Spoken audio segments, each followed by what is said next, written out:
you have to report your non-US assets, even when no tax is due, on an annual basis. You know, there are some thresholds, but particularly for FBAR, which is the most common one, they're really low. And it still baffles me the amount of people who aren't, even after having been here for sometimes a decade or more, and they've done no foreign account report. And they just say to me, well, I had no tax was due.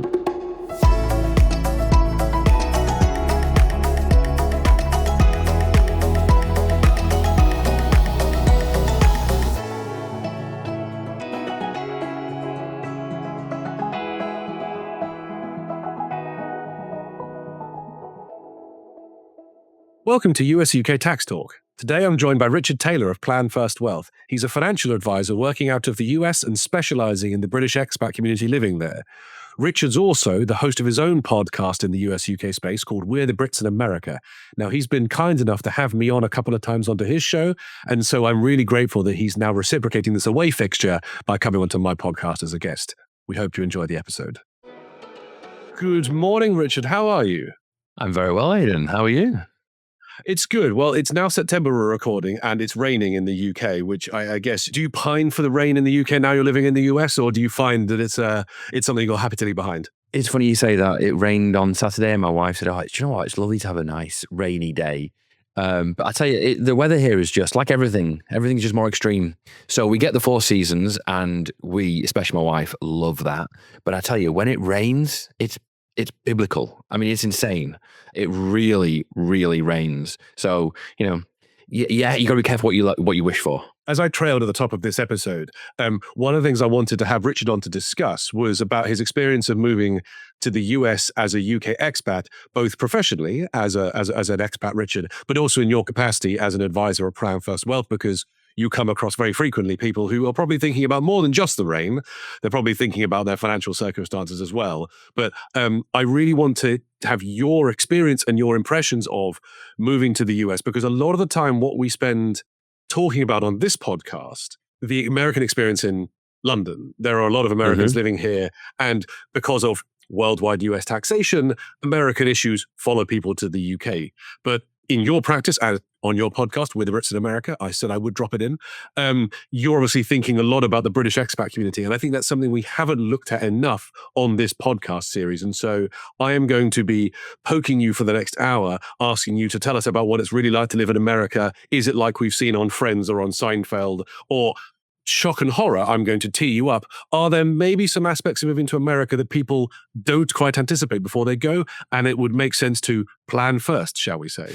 Love it. Well done there, Aidan. So the first thing I'd say is moving to America is not a single experience. This could, I know we all know it. It's almost a cliche now. It's an enormous country, but it's so different everywhere. Living in San Francisco is totally different to living in LA, totally different to living in New York, totally different to living in Chicago, and Texas, where there's a lot of Brits, Florida, obviously. These are radically, radically different experiences. One of the things you learn very quickly is that it is 50 states. And I know we all know it's 50 states, but it's 50. These have their own identity. They have their own laws a lot of the time as well. It's much more pronounced than, say, Yorkshire and Lancashire. And that's pretty pronounced. Being a Lancashire boy, there is not one experience. The Californian experience is radically different to the Northeastern experience where I am. And my other observation is, and I've been here a decade now advising mostly Brits. I'm a Brit. I'm advising mostly Brits. My firm, we work with expats. And because of my background, that's almost exclusively British expats living in America. And what I've noticed about people moving to America versus, say, people moving to Europe is people move here for the opportunity. This is not a La Dolce Vita. People don't come here for the good life. If you're looking for the good life, I think people tend to go somewhere else. I'm not saying it's a bad life here. I'm just saying if you're looking for that, if that's your motivation, a relaxed way of life, you don't typically look to America. I think you look to Europe a lot of the time, Italy, obviously. I found that people coming to America are coming here for the opportunity because, whatever's going on with America right now, that is still represents kind of like the pinnacle to a lot of people. And the people we work with, and I think the people who make up the majority of the expats here these are people who have been successful in their career, often in a multinational company, and have risen through the ranks. And at some point they get a tap on the shoulder and they're asked, do you want to go and you want to try this in America?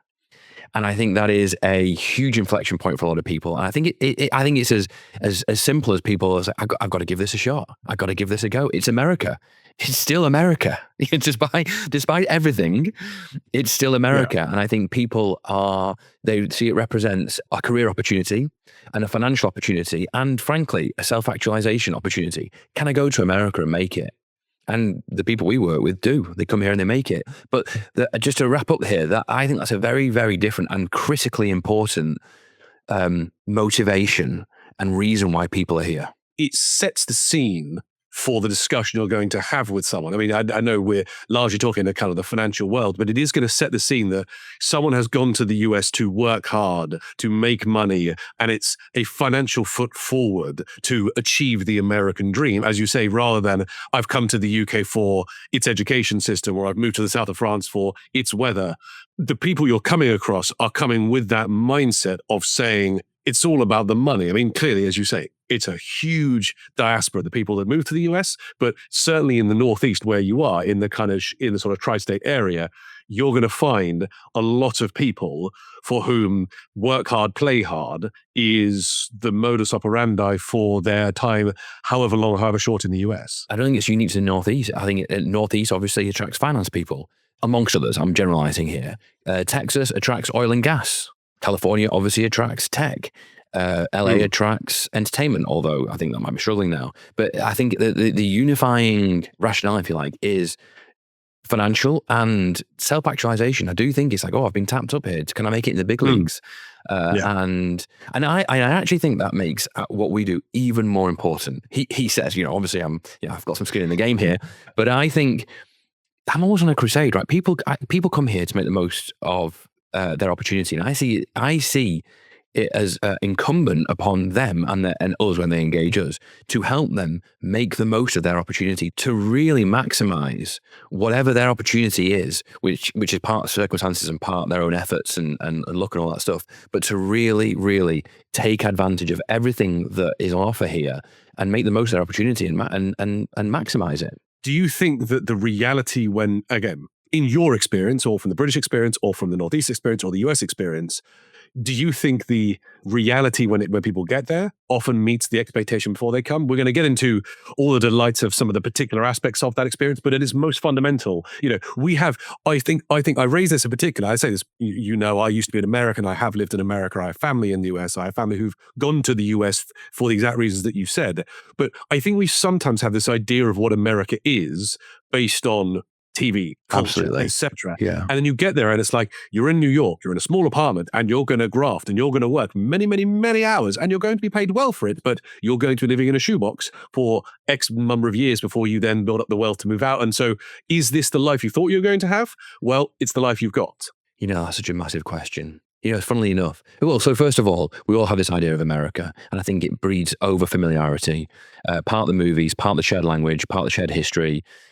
And it's a radically different country, totally different values. I actually listened to your podcast where you had your mum on, who's awesome. I thought she came across fantastically well, by the way. And she actually recommended a book that I went out and bought.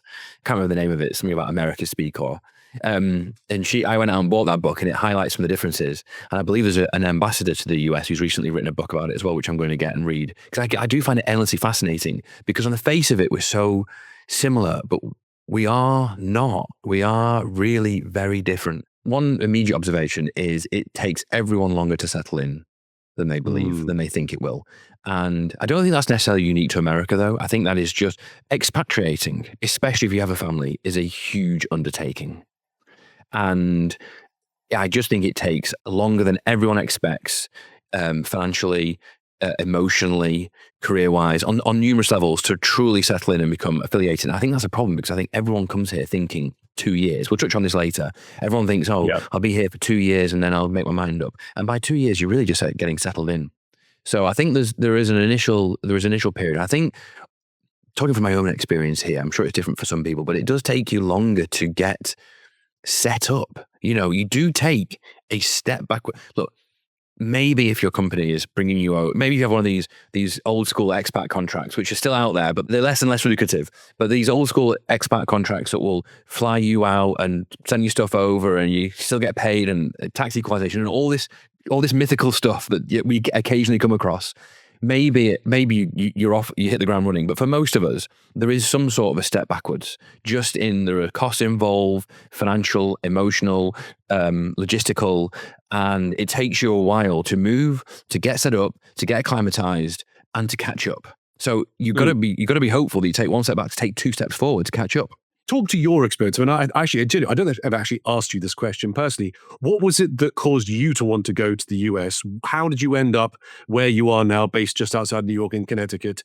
What was the decision-making process for you? How long did it take you? And when did you feel like an American rather than someone standing in an American's shoes? I'm not sure I do still feel like an American yet. I'm a dual citizen, and I feel like a dual citizen. And that's a good and a bad thing. And we can dig into that if you want. That's a podcast in its own, probably. Yeah. So I was a financial advisor in Manchester, ended up moving to Dubai. And I'll tell you one thing about living and working in Dubai as a financial advisor, that there's nothing like working in an unregulated environment that makes you appreciate the value, the benefits of regulation. First of all, I never expected to make that move, and it opened up my horizons. I thought I was going to live and work in Manchester forever. Maybe I'll be in London at some point. But moving to Dubai made me realize, oh, wow, I can go anywhere within reason. But I didn't want to stay there for personal and career reasons. And there was an opportunity to go to America. And I just felt, for the reasons I mentioned before, like, oh, see if I can make it in America. And that's how I ended up in America. Came with one of the big advisory firms. They're no longer here. I was with them for a relatively short period of time, and just thought I could do things better. I would argue they were primarily a sales organization. I wanted to be more a holistic financial planning and wealth management firm. And that's how I ended up setting up my own outfit. And I've been doing that now for 8 years. Went through visa, green card, citizenship the last couple of years. I have American kids, have an American house, have an American business. I've spent more of my career in America than anywhere else. So I guess I am American now. I mean, I literally am. Legally, I am an American, but I guess by all other measures, I'm mostly an American as well. And yet I am very much an expat. And I will always be an expat. And that is funny because sometimes we put ourselves out there as an expat advisor. And sometimes we'll have people push back and be like, I'm not an expat. I'm now a US citizen. I have to say, well, but you are still an expat. You expatriated from the UK. You will always be an expat. And some people also get quite upset about the interchangeable nature of the term expat and immigrant. And for me, they're just the same thing. I expatriated from the UK. I immigrated to the US. I use the term expat because it shortens, it abbreviates easier. And also, I identify as a British expat. So it keeps the British identity. If you're still going to call it football, you probably don't call it soccer just yet. That's when you really... I don't know, I do mix and match, yeah. Oh, okay, wow, no, you really have crossed to the dark side then. Putting your professional financial hat on, clearly in your day-to-day, what you are doing is talking to the expat community about what they should be doing before they come, ideally, planning first, as we said, but also once they've arrived and they've darkened your doors, what are the things they should be doing within a short period of time? One of the things, for example, that it was in the most recent episode on this podcast that I had was with a US accountant about the US tax rules for residency, saying when you come to the US, there is no moratorium, there is no short temporary stay of execution. You come to the US, you're a tax resident, you're inside the club. And so there's a very short amount of time, if any, before you come to kind of regularize your affairs. And so what I want to ask you about, or what I want to sort of turn the conversation to, is in your experience, what are the things that you wish people knew more about before they make the move or before they come and see you? What are those classic pitfalls that you just think, yep, this is another one, and if I say this once, I say this 1,000 times to people? My podcast was kind of born out of saying the same thing a million times and thinking, I got to get this to a wider audience. And excitingly, actually, we're now having people reach out to us from the UK, and we're getting to do more pre-planning. And that is critical because currently, most of the time, people will reach out to us when they've been here for a number of years. We work with people who are starting to think about what next. By that, I mean retirement. But retirement can be a bit of a dirty word. Like, what next? The next chapter. Often they've been here for a number of years. And to the point you just made, certainly by that time, if there's any problems lurking there, it's far too late. So pre-arrival planning is huge. And I hope we get to do much, much more of it because it's going to resolve a lot of the issues we're about to talk about. So what do we see most frequently? And I would say on a weekly basis. The most common still, surprisingly, is a lack of reporting. It's funny. I could have guessed you were going to say that because, I mean, listen, I am a subscriber to your podcast, and the number of people you have on to talk about the importance of getting it right and the perils of getting US tax reporting wrong, I gathered just simply from the number of episodes that you have, must be about tax reporting. Yeah. So what people don't realize is, and it's totally reasonable they don't realize because it's unique for America. And if anyone's moved anywhere else, they don't have to do any of this, is you have to report your non-US assets even when no tax is due on an annual basis. Now, there are some thresholds, but particularly for FBAR, which is the most common one, they're really low. So that means that everyone has to be reporting their non-US investment accounts, bank accounts, pensions, retirement accounts, all this stuff. And it still baffles me the amount of people who aren't, even after having been here for sometimes a decade or more, and they've done no foreign account report. And they just say to me, well, I had no tax was due. Who goes to the US and doesn't retain a UK bank account or an old UK work pension? Absolutely. Everyone has foreign bank accounts. Yeah. Well, to my point before, most of the people we deal with are successful managers or senior-ish people in an organization who are getting tapped to move to America, mid-30s. By that time, they've all got retirement accounts. They've all got company pension schemes, probably ISAs, another huge problem we'll talk about in a second.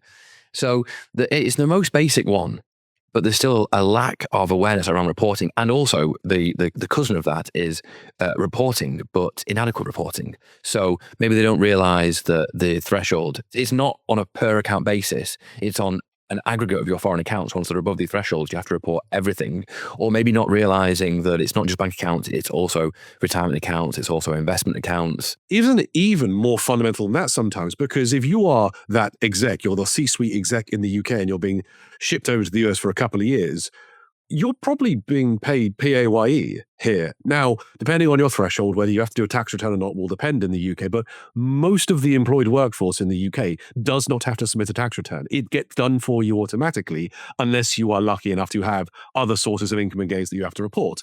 But now you're being confronted with a US tax system where April 15th is the deadline for sort of reporting your tax.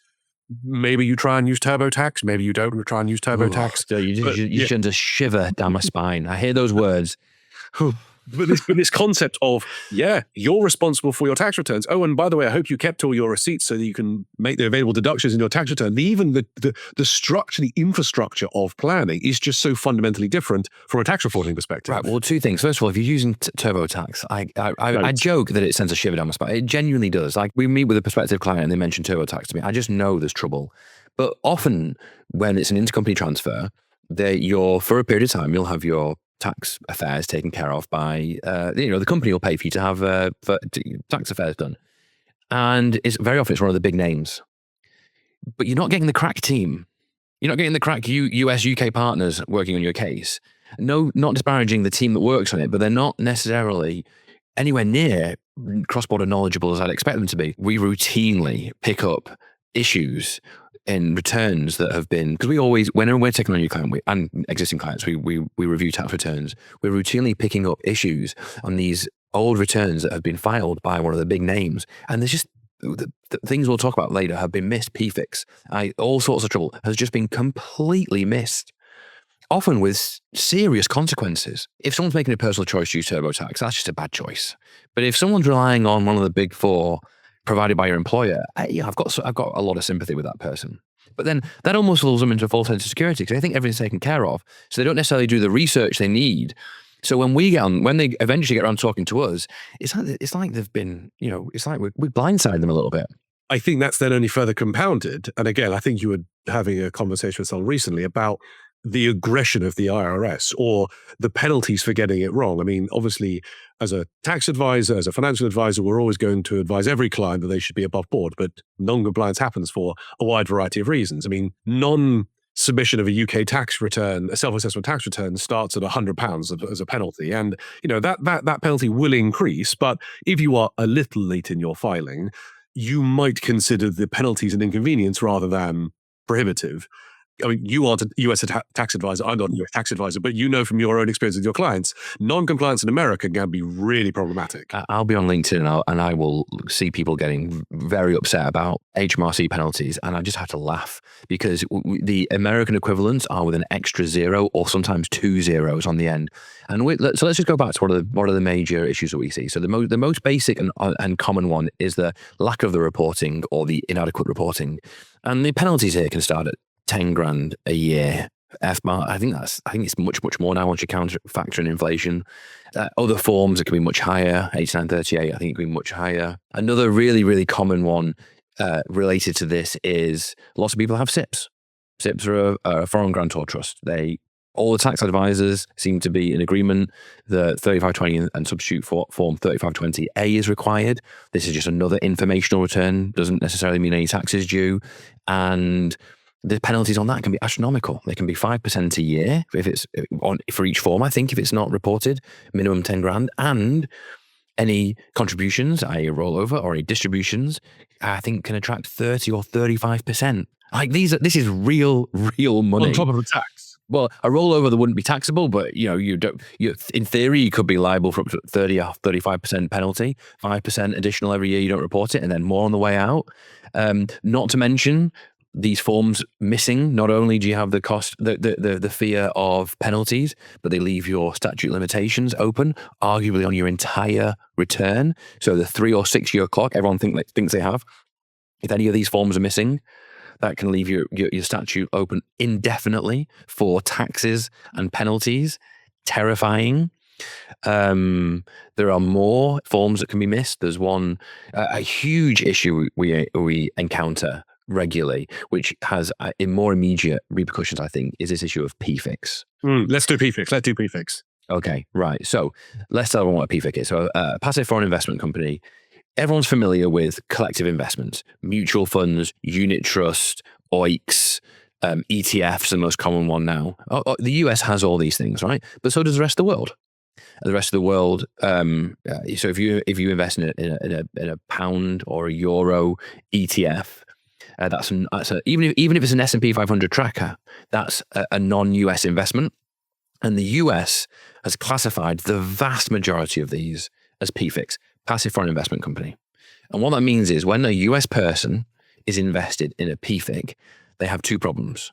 First of all, they have additional and frankly onerous/expensive reporting requirements.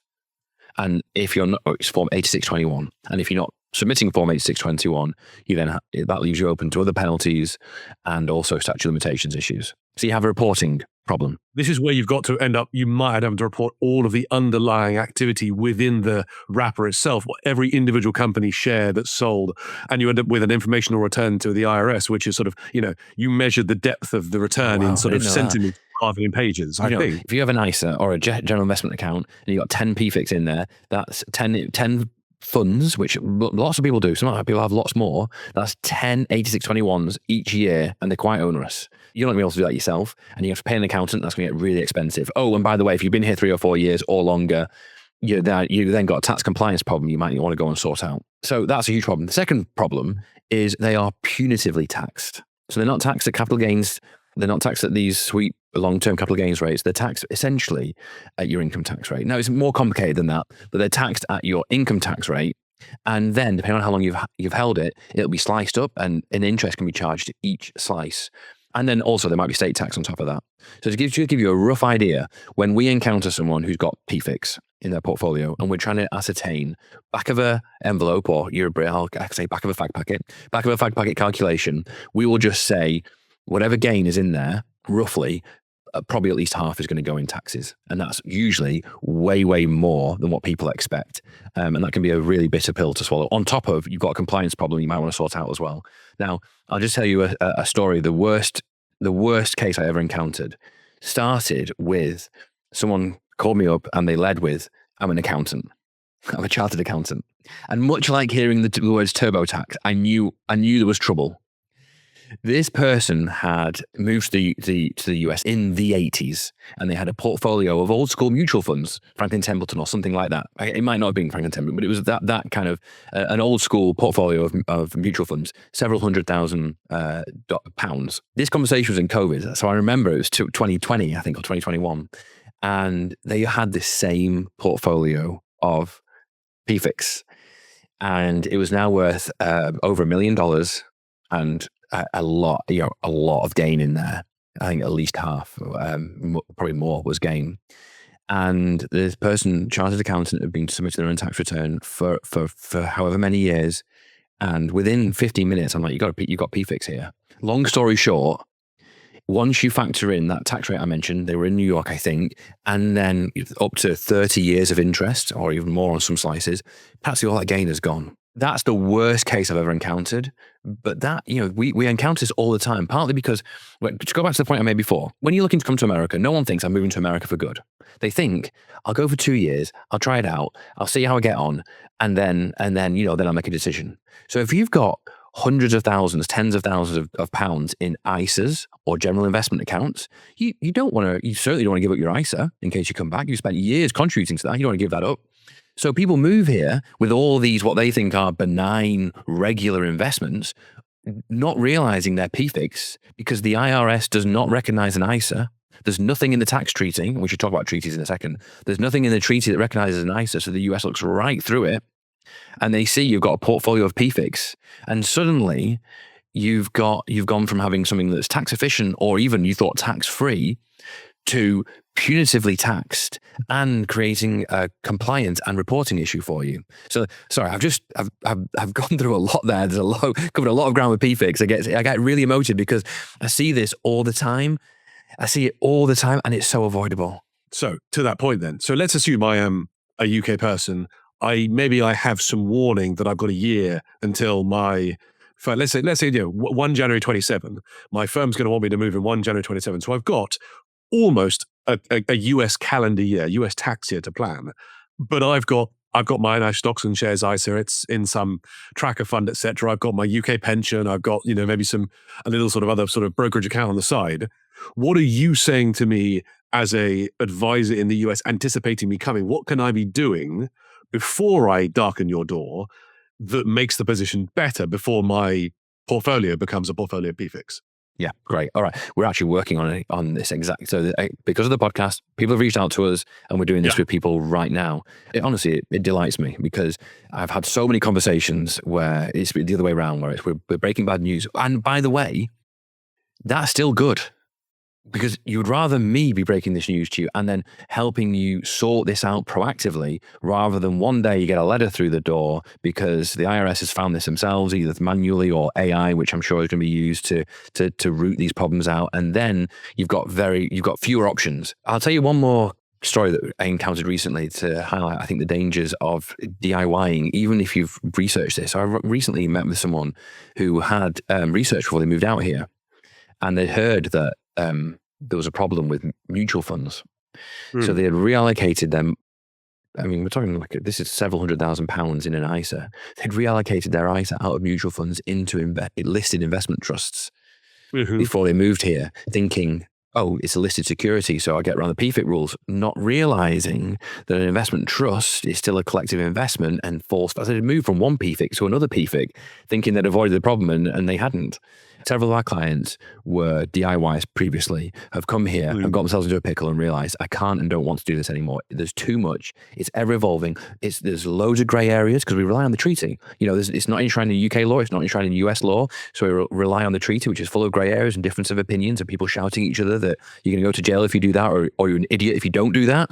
So it's a real minefield. And I've got enormous sympathy for people who kind of throw their hands and be like, this is too much. And it is. I do almost wonder sometimes, to the point you made very sort of earlier in the conversation, because the US and the UK appear more similar, like we're both common law jurisdictions from a legal perspective, our tax rules operate fundamentally in a similar way. We just have difference of opinions on certain things, that people get lulled into a false sense of security. Whereas if I were moving to France or a civil law jurisdiction or halfway around the world to China or Japan, I wouldn't go in assuming that just the way the UK does it is necessarily the way that my new country does it. I wonder whether that is sometimes to blame for it as well. 100%, 100%. Although, I know I'm quite connected to the expat community around here, and whether you're Canadian or you're Australian, I think the same kind of, the US system is just so much more complex, idiosyncratic, and the penalties are so much more punitive than everywhere else. I think it takes everyone by surprise. And Frank, that is, I know your podcast is more focused on people in the UK, but a lot of this content that a lot of us are putting out is trying to get that message out there, because I would look, in 10 years' time, what I desperately hope is that I'm having fewer conversations of finding PFICs and saying, we've got a problem here, we have to sort this out, or there's a reporting issue here, let's go sort it out, and more like what we're about to talk about, which is so-and-so have contacted us, we're moving out to America, we've listened to your podcast, we want to get this right, help us. And that's exactly what we're dealing with a couple right now, sold a business, done really well, and they're moving to California. So back to this issue of like, all the states are different. Some states are easier than others and love California to bits, love New York to bits, but these states can be, particularly California, can be not only the high tax, they can be particularly difficult. They can be, they don't always follow the federal double taxation agreement, which utterly blows my mind that the federal government can negotiate this all-important tax document and the states can just opt out of it. I'll never get over that, but there we go. What this couple to do is, or we're working hopefully with this couple to do is, they're really successful. They've got a boatload of money in ISAs. They've got a boatload of money in general investment accounts. I think they might have some offshore bonds as well, but we're not. I'm not quite certain yet. And they have pensions. So first of all, we will work with a tax advisor. We will hook them up with a tax advisor who we know and who we work with, and we will work hand in glove with them to, first of all, I talk about this in terms of opportunities and landmines. We want our clients to be avoiding all the landmines that can threaten their financial security whilst taking advantage of all the opportunities available to them year after year for decades, forever. It's as simple as that, really. It's not easy, but it's simple. It's as simple as that. So in terms of the landmines that we're going to work to avoid is the ISA. So if they're sure they're moving here for good, just get rid of the ISA. There's just no reason for it. That you don't get the benefit of it in America. There's no reason to have it. You should just get rid of it. If they think you might come back one day and you've built up a sizable entitlement in ISA, that I can understand not wanting to give that up. Well, then what you've got to do is you've got to get that out of a portfolio of PFICs.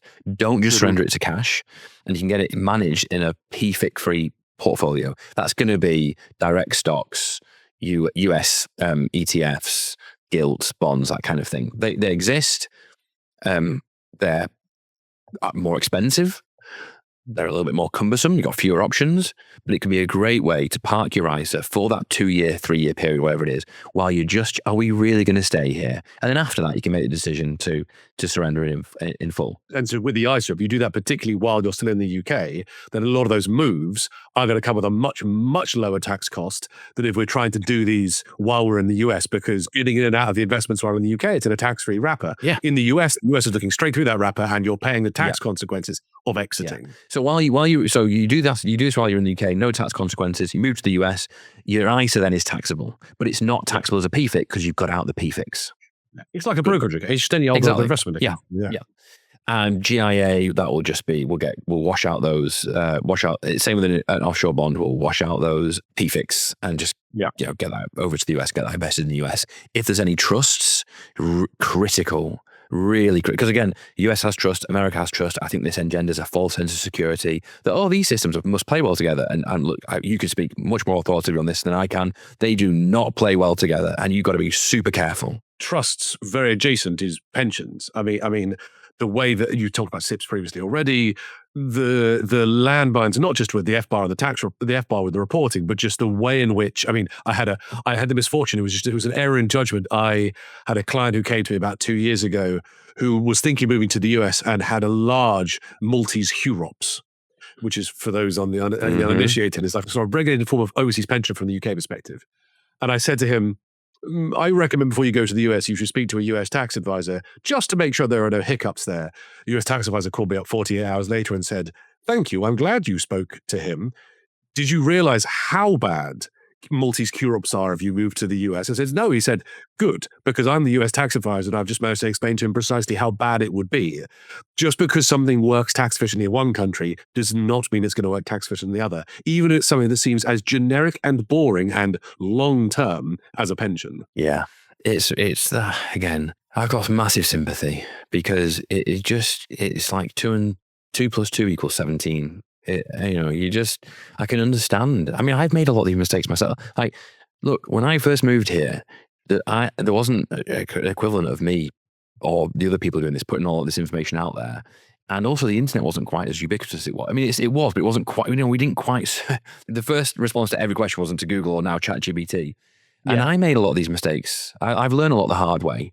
And now through my experience and hopefully my expertise and knowledge, I want to help other people avoid some of these mistakes. The other thing I would do then is, because I'm moving to California, I would have them get them into an international SIP. There's no such thing as an international SIP before everyone gets upset. It's an informal label that we use for custodians or trustees who are used to dealing with non-UK people, especially US, and where they have currency flexibility. So I'd get them to move into an international SIP before they leave, especially because they're going to California. California is one of these states that doesn't follow the double taxation treaty, and there can be, some tax advisors believe there's complications there with SIP rollovers. So to avoid them getting locked into a SIP that doesn't have currency flexibility, I'd also have them do that. I think the thing also, from my perspective as the tax advisor, both listening to people talk about US tax, but also comparing it to the UK system, one of the conversations I had with someone on this podcast a couple of months ago was about the change. In fact, you and I have had this similar discussion when you were kind enough to have me on your podcast about the change to the UK tax rules on the 6th of April. And we now have this 4-year foreign income and gain, this FIG regime that basically allows someone to come to the UK to try before they buy, which as a result has meant some of the work for your colleagues in the financial planning world in the UK has been lightened somewhat because some of the planning which they need to do to get people out of bad investment or tax inefficient investments could happen in that 4-year period without really any consequential UK tax effect. But in the US, what you're saying to me is we have to come to the US with the blank slate. Everything kind of has to be done in time for you to come to the US and from whatever point you're going to be tax resident for the first time. Yeah. There is no buffer period. And exactly that. And the day you land, to the point you made much earlier, a lot of these good options are gone.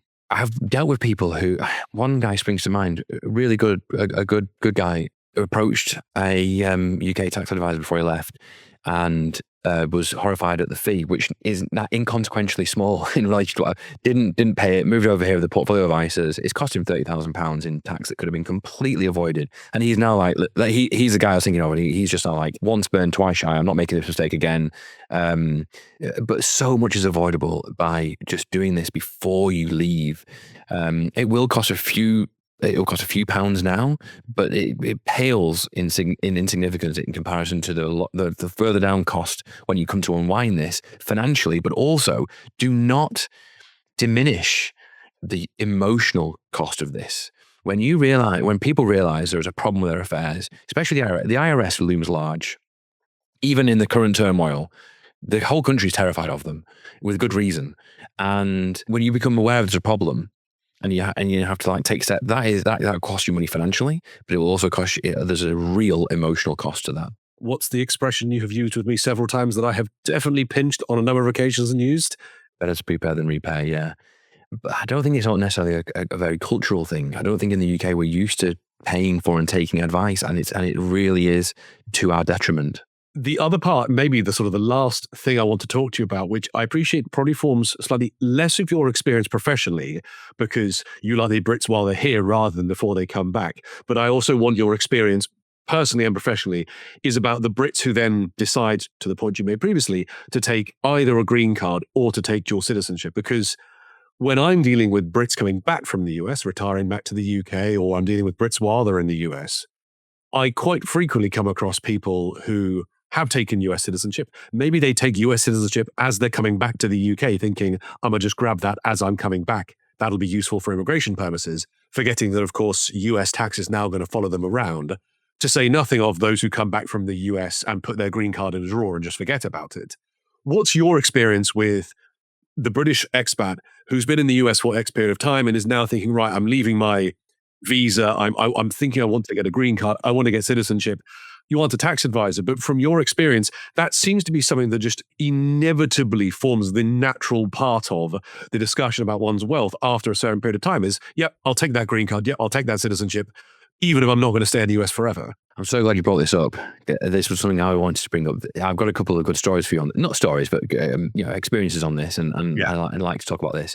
Something that happened recently, the first in my career here. We've had we've got a client who returned to the UK on a green card, and we have, till we're blue in the face, said, "Look, this is a problem. You've left. You've not given up your green card. Like we talked about covered expat and all this stuff, and we just got blown off basically. Like you're almost like we were fear mongering or blowing it out of proportion. Anyway, long story short, tried to enter the US in the last couple of months and got detained at the airport and put in front of an immigration judge. Now they didn't force them to sign away their rights right then, but they said, do not come back, otherwise there'll be trouble. So this really, really happens. And I'm working with a new client right now, and this client has a green card, and we're planning on going for US citizenship soon. They're not quite in the covered expat space, which I'm sure we'll talk about in a second. They're not quite at the 8-year mark yet. But they are going to go, and their planning is to retire in the UK, which is great. There's loads of planning and arbitrage we can do when people go out to the UK and give us a good runway. There's loads we can do because the UK is a higher tax environment, and they've got kids at college here, and they're not sure where the kids will go yet. But they were just going to they've gone blindly from visa to green card, and they were going to go blindly from visa to green card to citizenship. And I said, hey, just hold on a second. Are you aware of all this stuff? Are you aware of ongoing citizenship-based taxation, ongoing requirements to? And they had no awareness. And they also weren't aware that if they then decided not to take citizenship, and they wanted to give up the green card, the exit tax, the covered expat regime, and now they are very aware of it, and they're having really thinking about this. And it's lifelong. You go back as a US citizen, it is lifelong consequences. And just so people know what I'm talking about here, the US has a citizenship-based taxation regime. One of two countries, the other being Eritrea. Eritrea doesn't really count. It's absolutely tiny. And also, I think the obligations are way less. So really, the US stands alone. It traces its origins back to the Civil War. And this means that when a citizen leaves the US, or a green card holder, but I'm mostly talking about citizens here, you have to continue to file US tax returns. You are liable to US tax every year. Now, if you go somewhere like Europe where taxes are higher, generally you won't pay much US tax, but you will still pay some. There will still be some US taxation. It's not all covered by the treaty. So there's still going to be some reporting. There's still going to be the cost of reporting. There's still going to be some additional taxes to pay. Sometimes there's opportunities as well. And then there's also lots of restrictions. You can't invest in PFICs. So you're living in the UK, you're living in Europe, basically all pound and euro collective investments are off limits to you. You want to invest in a UK business, private business, or a European business, way more complicated and complex than it would be otherwise. And then all the risks follow you. The risks of non-compliance, the penalties, all those, they follow you forever. And as an American going and living in Europe, I think that's horrible. As a Brit who lived in America for 10, 15 years, that's much, much harder to deal with. Taking it full circle right around, I think one of the things you said very, very at the very, very beginning of this episode, what's the reason a lot of these people have gone to the US? It's to make a living for themselves. It's to make their financial future. And the consequences of giving back citizenship, or the consequences of relinquishing a long-term green card, are an exit tax based on your level of wealth. And if you exceed $2 million net at the day you expatriate, we are in this exit tax and covered expatriate world. Well, if you're the person who has gone to the US to make your living, to line your pockets with gold, you're more likely to suddenly find yourself in the territory where you're in this expat regime that you weren't expecting to be in. So it's kind of right the way through, right back to the very beginning. Those that take that citizenship are the very people who probably shouldn't have taken that citizenship at the very beginning, if they were not thinking of staying in the US the rest of their life. And it's not just the exit tax, right? There's a transfer tax. So if you have US citizen kids and you go back to UK or Europe, whatever, and you want to give up your US citizenship because you don't want these lifelong consequences, and if you are a covered expat, which is a very easy designation to trigger, not only will you be subject to the exit tax, a lot of that can be managed though with planning.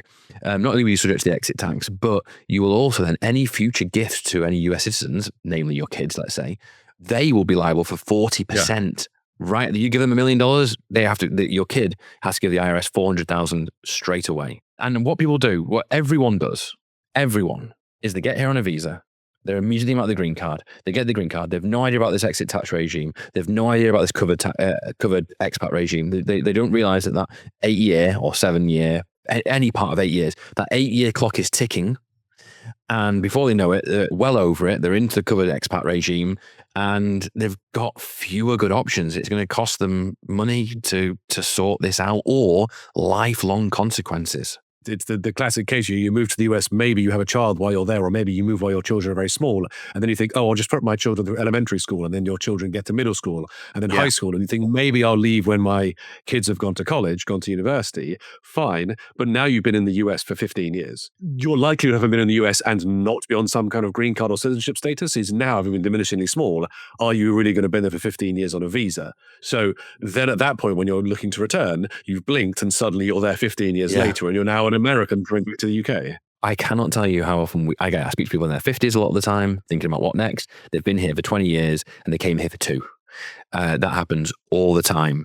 Just as we wrap up here, I will just so there's a lot.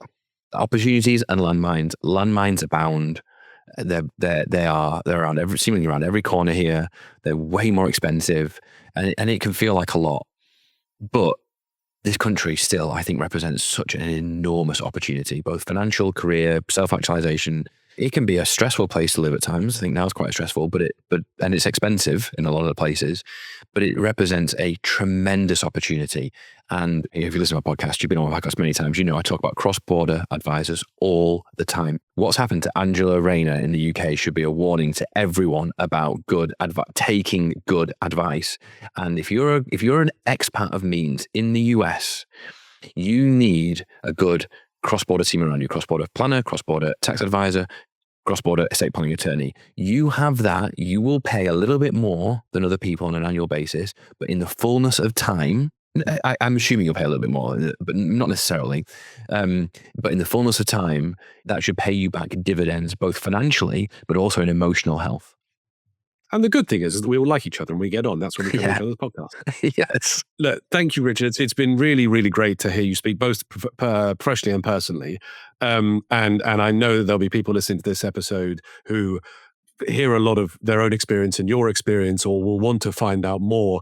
So other than your very wonderful podcast, which I encourage you to plug again, how can people find you? So podcast We're the Brits in America, which Aidan, he has the honor of appearing the most out of any guest. And I also think you're our most listened to episode still. So well done there. 3 cheers to Aidan. So you've got to come back. You've got to be a regular guest there. I'm on LinkedIn, Richard Taylor, website planfirstwealth.com, YouTube, wherever we can be nowadays. I try to be there. Wonderful. Look, thanks again, Richard. And I look forward to my return visit for whatever the time is on your podcast next time. Thank you very much. Thank you, Aidan. Thanks for having me.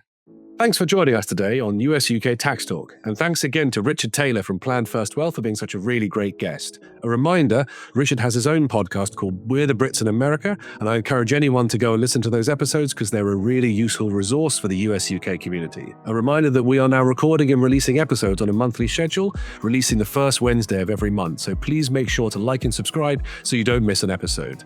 All our recent episodes are also on Collier Bristow's YouTube channel as a video podcast, so also make sure to go over there and find us in video format. And until next time, thanks very much.